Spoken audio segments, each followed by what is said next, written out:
Kiev, 5 septembre. Le ciel gris-orangé, des flammes, une fumée épaisse s'élève au-dessus de la capitale.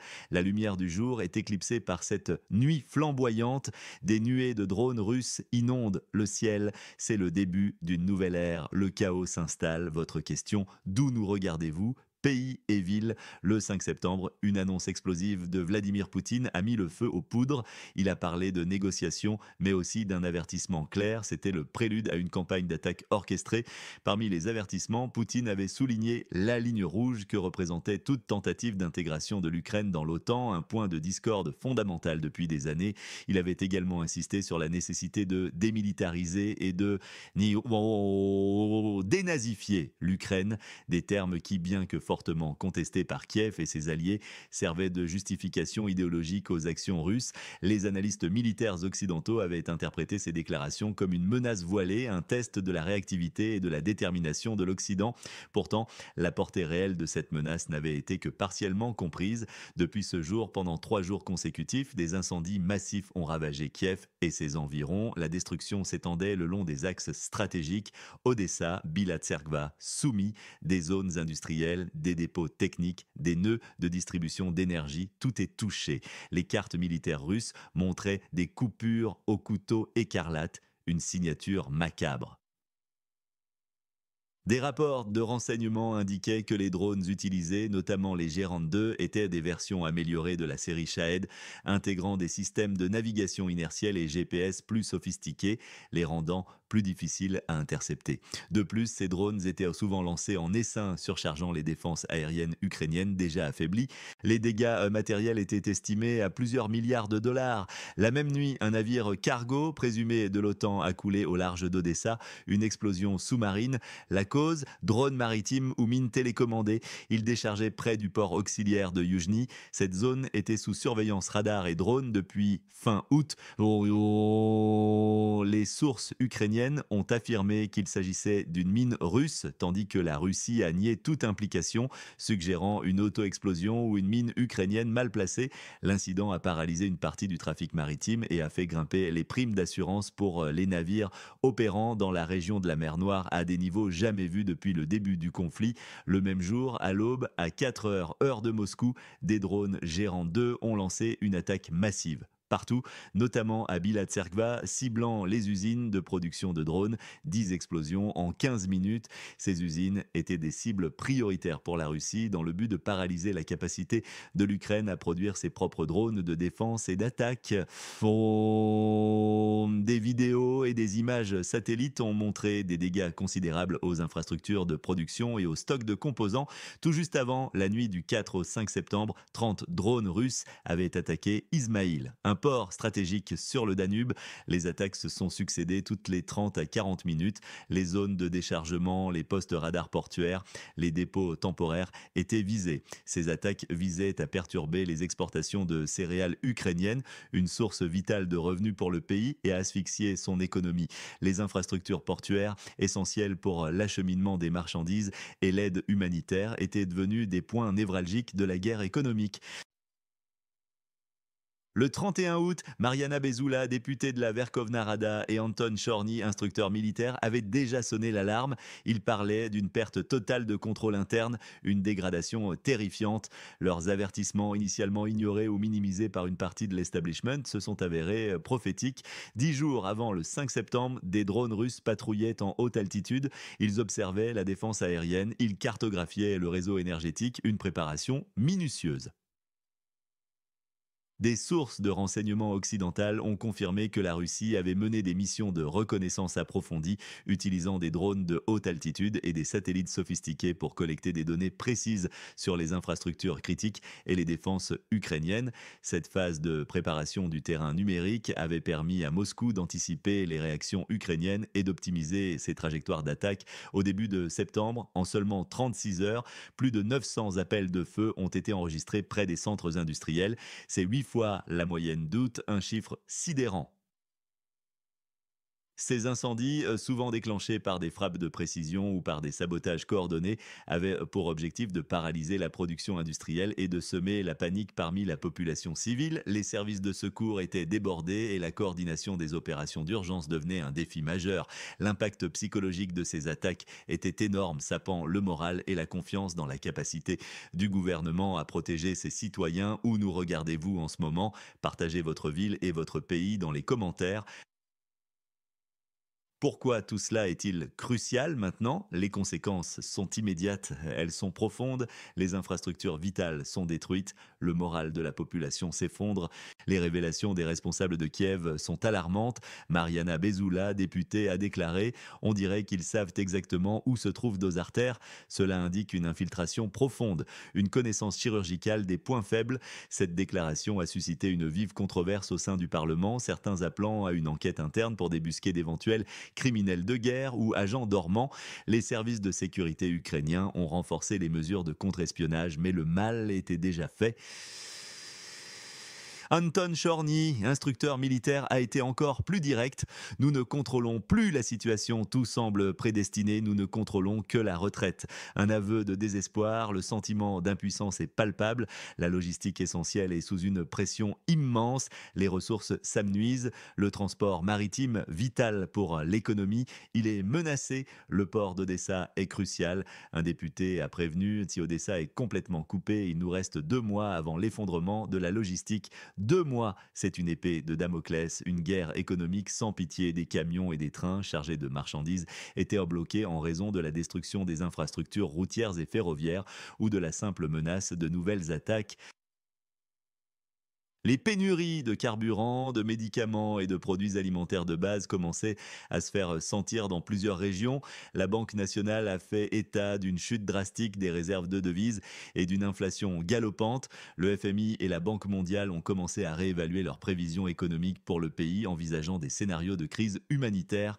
Les analystes militaires internationaux ont noté que la stratégie russe visait non seulement à détruire les infrastructures physiques, mais aussi à démanteler le réseau logistique ukrainien, rendant impossible le déploiement rapide des troupes et des équipements sur les fronts. Quelle une seule mesure ou sanction pourrait vraiment changer la situation dans la région du Sud?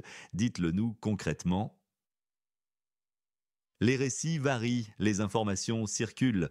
Officiellement, on parle d'attaques isolées, juste des frappes ciblées. La réalité est plus complexe. Des sources internes ukrainiennes décrivent un état de pré-panique, un déclin du contrôle interne. C'est un effondrement structurel. Pas un hasard, un représentant anonyme des forces clandestines, probablement pro-russe, a confirmé la paralysie du port d'Ismaïl.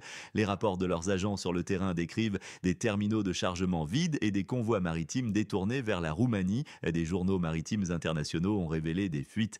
Elles montrent sur l'augmentation massive des primes d'assurance. Les risques en mer Noire sont inacceptables. Oh, Lloyd's of London, le marché de l'assurance maritime, a classé la mer Noire comme une zone de guerre à haut risque, ce qui a eu pour effet de multiplier par 10 les coûts d'assurance pour les navires y circulant. Cela a conduit de nombreuses compagnies maritimes à suspendre leurs activités dans la région, aggravant encore la crise économique. Des communications internes du ministère de la Défense de la région ont également fuité. Dans l'une d'elles, après la perte du navire de renseignement Simferopol, on lit: Nous avons perdu plus qu'un navire, nous avons perdu les yeux et les oreilles du Sud. Le Simferopol était doté du système Melchior, il pouvait capter des signaux jusqu'à 450 km, il pouvait suivre 200 cibles simultanément, même des satellites. Sa destruction par des drones marins non détectés a été un coup fatal. C'était un navire espion de pointe équipé de capteurs électro-optiques et de systèmes d'écoute électronique qui jouait un rôle crucial dans la surveillance des mouvements navals russes et des activités de renseignement dans la mer Noire. Sa perte a créé un vide stratégique que l'Ukraine et ses alliés peinent à combler, compromettant leur capacité à anticiper de futures menaces. Le 2 septembre, le service de sécurité ukrainien SBU a annoncé l'arrestation de plusieurs espions présumés qui auraient fourni des informations sur la localisation du Simferopol aux forces russes. Cependant, la rapidité et la précision de l'attaque suggèrent un niveau d'intelligence et de coordination qui dépasse la simple trahison isolée, alimentant les théories sur une infiltration plus large des services de renseignement ukrainiens. Quand vous pensez à tout cela, à la rapidité avec laquelle les choses se détériorent, quel événement dans les médias mondiaux est, selon vous, le plus sous-estimé? N'hésitez pas à l'expliquer. Cette situation n'est pas sans précédent. L'histoire se répète souvent. La guerre moderne ne se mène plus seulement avec des chars, elle se joue sur qui prend la décision. En 1,8 secondes, c'est une guerre de vitesse, une guerre informationnelle, une guerre psychologique. En 2022, une rumeur de débarquement maritime russe à Odessa circulait déjà. Elle fut annulée à cause de la météo et des menaces de missiles ou des mines. Une préfiguration. Le blocus des voies maritimes est un outil historique. Aujourd'hui, il est technologique, informationnel. La carte de l'état-major de Valéry Gerasimov est apparue. Elle montrait Odessa et Nikolaïev rattachés à la Russie. Des captures d'écran de documents militaires russes, dont certains portaient des marques secrètes, ont fait surface sur des forums en ligne et des chaînes Telegram montrant des plans détaillés d'annexion de ces régions critiques. Ces documents semblent indiquer que l'objectif de Novorossiya, la création d'un corridor terrestre depuis la Russie jusqu'à la Transnistrie, incluant les ports ukrainiens, n'a jamais été abandonné. Dmitri Kolesnik, député de la Douma d'État, a commenté: ce n'est pas une fausse carte, c'est juste un plan qui n'est pas encore achevé et il dépendra du choix politique de Kiev. Un ultimatum voilé, n'est-ce pas? Cette déclaration a été interprétée par de nombreux observateurs comme une tentative de Moscou de faire pression sur Kiev pour qu'elle accepte des concessions territoriales sous la menace d'une escalade militaire en cas de refus. La région frontalière a miné ses propres eaux après la perte du Simferopol. Cela a entraîné une autoblocade du port, un acte de désespoir. Les autorités ukrainiennes, craignant d'autres attaques sous-marines et un débarquement naval, ont disséminé des milliers de mines le long de leurs côtes, rendant la navigation extrêmement dangereuse, même pour leurs propres navires. Cela a eu l'effet pervers de piéger les exportations ukrainiennes et de dissuader l'aide maritime des Alliés. Le trafic de marchandises sur le Danube a chuté de 30% en 10 jours. C'est un blocus silencieux, hein. Le Danube, bien qui était devenu une bouée de sauvetage pour l'économie ukrainienne après la perturbation des exportations en mer Noire, est désormais entravé par la menace constante de drones et de mines fluviales. Les capacités logistiques du pays sont asphyxiées de tous les côtés. Imaginez que vous êtes le conseiller d'un leader mondial. Que feriez-vous dans les 90 prochains jours? Une seule étape concrète: les attaques ne sont pas ponctuelles, c'est une stratégie, une campagne de destruction soigneusement planifiée. Il y a une coordination étroite entre différentes forces. L'incapacité de notre voisin occidental à contrôler la situation est un effondrement structurel prémédité. Les mines dans les ports d'Odessa sont un acte de désespoir stratégique, une autoblocade qui illustre la panique. Le conflit utilise des essaims numériques de drones avec IA, une nouvelle ère de guerre. La vitesse de traitement de l'information prime sur le nombre d'armes. La Russie cherche à affaiblir la logistique, priver d'accès à la mer Noire, créer le chaos, diviser la société, saper le soutien occidental, faire plier la population par la destruction systémique, pas l'assaut frontal. Faut des revendications territoriales claires. Odessa, Nikolaïev, la région frontalière tente de masquer ses pertes, maintenir le moral, minimiser l'impact par des leurres, des maquettes de radars et chars en tissu, mais leur minage auto-infligé révèle désormais un désespoir certain. L'OTAN et les alliés occidentaux semblent hésitants, ils évitent l'escalade. Face à la désintégration potentielle de cette nation, le soutien est réévalué, les discussions internes au sein de l'OTAN révèlent une profonde division entre ceux qui prônent une intervention plus robuste et ceux qui craignent une confrontation directe avec la Russie. Les économies européennes, déjà sous pression en raison des coûts de l'énergie et de l'inflation, sont réticentes à s'engager davantage, craignant une récession profonde. Les États-Unis, bien que fournissant une aide substantielle, font face à des pressions internes pour se concentrer sur d'autres défis géopolitiques, notamment en Asie. Le débat sur la fourniture d'armes à la longue portée et de systèmes de défense aérienne plus sophistiqués est devenu un point de friction majeur, avec des délais de livraison prolongés et des hésitations politiques. Qu'est-ce qui nous attend? Le pire des scénarios est un effondrement logistique total. Ce serait la rupture des chaînes. Odessa pourrait chuter sans une confrontation directe par le simple silence. Les oblasts du Sud pourraient être intégrés à la Russie. Ce pays deviendrait alors un État enclavé, dépendant entièrement de l'aide terrestre, une humiliation pour l'OTAN, la perte de l'accès à la mer. Bobo priverait cette nation de ses principales voies commerciales, étouffant son économie et la rendant entièrement dépendante de ses voisins terrestres, notamment la Pologne et la Roumanie pour ses importations et exportations. Cette Ukraine enclavée serait une victoire stratégique majeure pour la Russie, annulant des décennies d'efforts occidentaux pour intégrer le pays dans la sphère euro-atlantique. Le scénario probable, c'est la poursuite des attaques chirurgicales russes, une pression constante, un déclin progressif des capacités, des difficultés logistiques et économiques grandissantes, des tensions sociales accrues, un soutien occidental de plus en plus hésitant. La population continuerait de réagir plutôt que d'agir. L'Ukraine deviendra la victime de cette nouvelle forme de guerre. La Russie, elle, paraît maîtriser parfaitement cette guerre technologique. Elle utilise l'IA et les drones pour un effondrement systémique sans bataille sanglante. Elle atteint ses objectifs avec une maturité du 21e siècle. Des experts en sécurité cybernétique ont relevé une augmentation significative des cyberattaques contre les infrastructures ukrainiennes, souvent synchronisées avec les frappes de drones, dans le but de perturber les communications, les réseaux électriques et les systèmes de commandement. Cette approche hybride de la guerre, combinant la destruction physique et la paralysie numérique, est difficile à contrer avec les doctrines militaires traditionnelles. La Russie a également investi massivement dans le développement de ses propres capacités de guerre électronique, brouillant les signaux GPS et les communications radio, rendant les opérations ukrainiennes encore plus compliquées. Qui, selon vous, est en train de gagner cette partie et qui la perd? Écrivez-nous votre opinion dans les commentaires. Ce pays, quant à lui, est en situation de défense. Il perd son autonomie logistique, sa stratégie s'étiole, il s'auto-paralyse et le moral chute encore. L'Occident réagit lentement. Son soutien est incertain. Il est pris de court par cette nouvelle forme de guerre.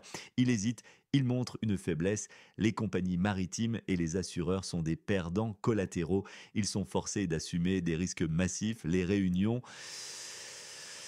d'urgence à Bruxelles et Washington n'y change rien. Le risque d'une perte du Sud est bien réel. C'est une guerre de l'ombre, mais aux conséquences brûlantes. Une démonstration technique. La communauté européenne et ses membres ont mis en place des trains de sanctions contre la Russie, mais leur efficacité est débattue, car la Russie a trouvé des moyens de les contourner, notamment via des pays tiers. L'aide humanitaire et financière, bien que substantielle, ne peut compenser les pertes matérielles et humaines massives, ni la désintégration progressive de l'État.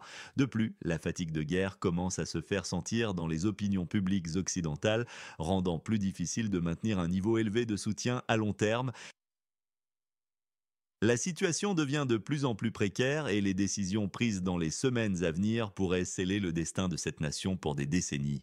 Pour en savoir plus sur ces événements qui façonnent notre monde, abonnez-vous à notre chaîne, activez la cloche des notifications pour ne rien manquer, partagez cette vidéo, aimez-la si vous voulez plus d'analyses détaillées. Le destin de cette nation sera-t-il scellé par l'IA et les drones ou y a-t-il encore de l'espoir?